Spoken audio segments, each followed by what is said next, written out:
नमस्कार, R7 भारत देख रहे हैं आप और मैं हूं आपके साथ जावेद अली। R7 भारत पर ऑपरेशन बेनकाब लगातार जारी है और ऑपरेशन बेनकाब के जरिए लगातार हम ग्राम पंचायतों का रुख करते हैं, ग्राम प्रधानों का रुख करते हैं, उनसे वार्तालाप करते हैं और जानते हैं कि उन्होंने जो 4 साल का समय बीत चुका है, 1 साल का जो समय बचा है पंचवर्षीय का, उसमें कितना कामकाज अपने जनता के लिए, अपने जनता के हित में किया है। इस समय हमारी मौजूदगी खजुराहा पुख्ता में है, जिसका ब्लॉक उजानी लगता है, जिसका ज़िला बदायूं है।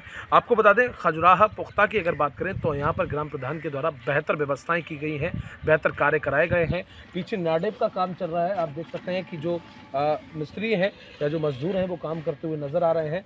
ग्राम प्रधान जी खुद वहाँ मौजूद बैठकर काम करा रहे थे। बहुत महत्वपूर्ण हो जाता है एक मुखिया का उस जगह बैठना जो विकास को लेकर काम चल रहा हो। प्रधान जी की ज़ुबानी खुद जानेंगे कि 4 साल का समय हो गया है और 1 साल का समय बचा है। इतने में प्रधान जी ने और कौन से काम अपनी जनता के प्रति कराए हैं, जिसको लेकर इनकी जनता बेहद खुश है। प्रधान जी, सबसे पहले बहुत स्वागत है आपका R7 भारत पर। बहुत बहुत धन्यवाद। प्रधान जी, 4 साल का समय हो गया, इन 4 सालों में आपने अपनी जनता के लिए, ग्रामीणों के लिए क्या कुछ कार्य कराया है? कार तो सर ग्राम पंचायत को जो ज़रूरी है, जैसे कि जहाँ कीचड़ हो रही है नाली बनाना, जहाँ रास्ता हो रही है RCC बनाना, ये सारे काम करे हैं जी। और जहाँ कहीं ज़रूरत रही है और वहाँ से इस काम रह गया। हमें आपके ग्रामीणों ने बताया कि पूर्व के प्रधानों ने किसी तरह का कोई काम नहीं कराया, लेकिन मौजूदा प्रधान ने सारी कामों को देखते हुए, देखरेख करते हुए, आप खुद एक एजुकेटेड हैं, पढ़े लिखे हैं, उन्होंने कहा उन्होंने सारी देखरेख करते हुए तत्परता के साथ काम कराए। ऐसे लोगों को आपने आवाज़ दी जिनके सर पर छत नहीं थी, ऐसे लोगों की आपने पेंशन लगवाई जो बेचारे पहले से ही गरीब तबके के थे। नहीं सर, जो आवास पात्रता में थे उनको आवास दिए गए बिल्कुल, हैं और बिल्कुल। जो शेष रह गए हैं उनको आवास और जैसे आते हैं उनको दिए जाएंगे। जी, कोशिश हमारी ये है कि ज़्यादा से ज़्यादा आवास पात्रों को दिए जाएँ। ज़्यादा से ज़्यादा पात्र लोगों को आवाज़ दी जी। जाए। प्रधान जी, बहुत महत्वपूर्ण हो जाता है। हमने आपके गांव में साफ सफाई देखी, सरकार जो है स्वच्छ भारत मिशन का अभियान चला रही है। जी। कहीं ना कहीं उस स्वच्छ भारत मिशन का नारा आपके गांव में हमें दिखाई दिया, ये बहुत महत्वपूर्ण हो जाता है। जी जी, ये सब आप लोगों का सहयोग है साहब, और कोशिश ये रहती है ज़्यादा से ज़्यादा स्वच्छता रहे और ज़्यादा से ज़्यादा मैं दवा का छिड़काव वगैरह ये सारे काम व्यवस्थाएं कराते रहते हैं। समझ सकते हैं आप, क्योंकि डेंगू, मलेरिया, टाइफाइड इस तरह के कोई प्रकोप गांव में ना पनपें, किसी तरह की बीमारियां ना पनपें, उसको लेकर मौजूदा प्रधान जी गांव में फॉगिंग हो या फिर छिड़काव हो, एंटी लार्वा हो, उन सब का छिड़काव कराते रहते हैं। प्रधान जी, आपके गांव में गौशाला भी मौजूद है। गौशाला में कितनी गाय हैं, कितने केयरटेकर आपने तैनात किए गए हैं, पानी की क्या कुछ व्यवस्था है? गौशाला में सर इस समय 34 गाय हैं और 2 केयरटेकर हैं।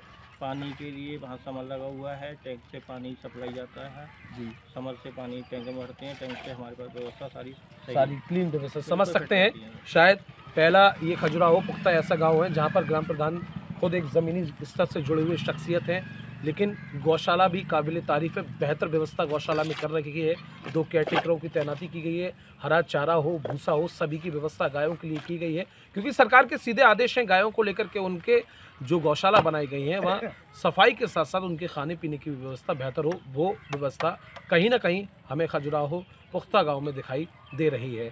1 साल का समय बचा है प्रधान जी, इस 1 साल में और क्या कुछ आप अपने जनता के लिए करने जा रहे हैं? सर, जहाँ ज़रूरत है वहाँ पे काम किया जा रहा है और शेष जो है बाकी का देखते हैं, जितना ज़्यादा से ज़्यादा हो सकता है वो करते हैं। हमें लोगों ने बताया कि आपके जो स्कूल है, सरकारी स्कूल है, वहाँ आप जाते हैं, हमेशा दौरा करते रहते हैं और आपने प्रधान अध्यापक से ये कह दिया है कि अगर बच्चों को गलत खाना दिया तो अच्छी बात नहीं होगी, बख्शा नहीं जाएगा। बीच हम चेक करते रहते हैं, MDM बनना है, सही बनना है, नहीं बनना है, इसको हम बीच में चेक करते हैं। आप चेक करते रहते हैं? चेक करते हैं। शायद ये पहले अच्छा खाना मिलता है। शायद ये पहले ऐसे प्रधान हैं जो शिक्षा का मंदिर स्कूल को कहा जाता है, उस शिक्षा के मंदिर में लगातार चक्कर लगाते रहते हैं ताकि बच्चों को किसी तरह की हानि ना हो, कोई बीमारी ना हो और बेहतर खाना बच्चों को समय पर मिलता रहे, यानी कि मिड डे मील में बेहतर बच्चे खाना खा सकें।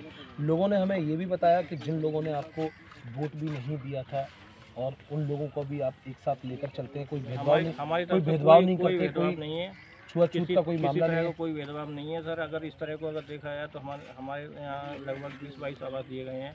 अगर हम देखते तो वोटों के मामले में तो मात्र 5-6 रह जाते, लेकिन हमें ऐसा कुछ नहीं है। जिन्होंने वोट दिया है या नहीं दिया है, सभी लोगों को आवास, हर वर्ग को एक साथ लेकर चलते हैं, जिसको जितना पात्रता में थे उनको आवास दिए गए।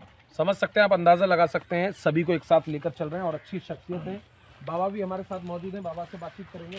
बाबा, क्या नाम है आपका? बाबा, आप अपने प्रधान जी को लेकर कितना खुश हैं, उनके कामकाज को लेकर कितना खुश हैं? क्योंकि अभी तक के मैंने जो इंटरव्यू लिए, शायद पहले ऐसे प्रधान हैं ये इस गांव के खजुराहा पुख्ता के जहां पर इन्होंने बेहतर काम किया है। आप कितना खुश हैं? खुश हैं, बढ़िया है, खूब बढ़िया। तो अगली बार चुनने जा रहे हैं आप? फिर अगली बार में बिल्कुल चुनेंगे। क्या नाम है भैया आपका? दाताराम। दाताराम जी, ये बताइए आप अपने मौजूदा प्रधान को लेकर कितना खुश हैं? बहुत बढ़िया। बहुत खुश हैं? बहुत। अगली बार चुनने जा रहे हैं? हाँ, अगली बार खूब वोट सब जिताएंगे। तो ये ग्रामीणों की दुआएं भी हैं और ग्रामीणों की खुशी भी है कि अगली बार और अच्छे वोटों से उनकी जीत होने जा रही है, क्योंकि एक साल में पंचवर्षीय समाप्त हो जाएगी और नई पंचवर्षीय जो है वो लागू हो जाएगी। बहुत महत्वपूर्ण हो जाता है खजुराहो पुख्ता के ग्रामीणों के लिए कि उन्होंने ऐसे प्रधान चुने, धरातल से जुड़े हुए प्रधान चुने, ज़मीनी स्तर से जुड़े हुए प्रधान चुने, जिन्होंने इस गाँव की दुशा और दिशा दोनों ही बदल कर रख दी है। अगला ऑपरेशन बेनकाब लेकर बहुत जल्द आपके बीच हाजिर होंगे। कैमरामैन शिवम के साथ मैं जावेद अली, R7 भारत।